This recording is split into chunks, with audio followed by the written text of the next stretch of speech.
Derrière ces montagnes abruptes, un trésor bien caché. Cuenca, une ville comme délicatement posée sur la falaise. Cité médiévale, suspendue à 200 mètres de hauteur.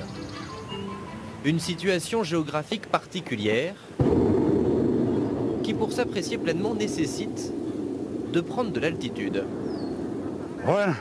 Allez, on est parti. Vous allez voir des paysages tout simplement magnifiques.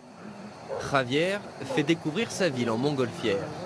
Un point de vue exceptionnel depuis lequel Cuenca se dévoile peu à peu.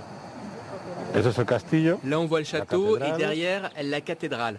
Ça fait 25 ans que je vole en montgolfière dans le monde entier, mais le plus bel endroit, c'est ici. D'autant plus qu'au petit matin, il n'y a pas un bruit.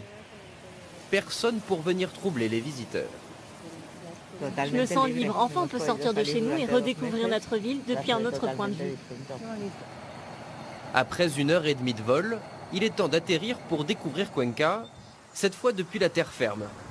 Enfin presque, pour y accéder une seule solution, emprunter ce pont.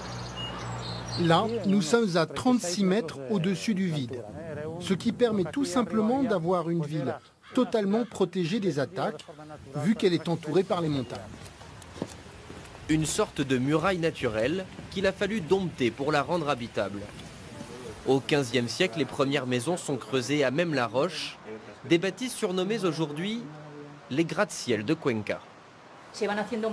Lorsque la ville a été construite, il a fallu être assez ingénieux pour faire le plus d'habitations possible. Vous voyez ces maisons suspendues dans le vide? Là, on est vraiment à la limite de Cuenca. Aujourd'hui transformée en musée, la maison est un dédale d'escaliers et de couloirs dans lequel sont précieusement conservés des vestiges du Moyen-Âge. Là, c'est un toit d'origine musulmane, car la ville est un témoin des différentes cultures du pays. Elle a été construite lors de la conquête musulmane, avant d'être reprise par les rois chrétiens. Visiter Cuenca permet donc de réviser l'histoire d'Espagne. Dans le centre-ville, au détour d'une rue, un lieu en est la preuve parfaite. La cathédrale de la ville, dont l'architecture est directement inspirée de Notre-Dame de Paris.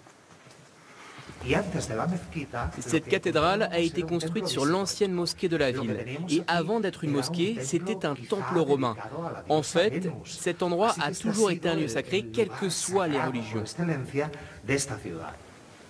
8 siècles d'histoire sont ainsi résumés entre ces murs. Ce qui fait de Cuenca l'une des plus anciennes villes d'Espagne et sans aucun doute l'une des plus surprenantes aussi.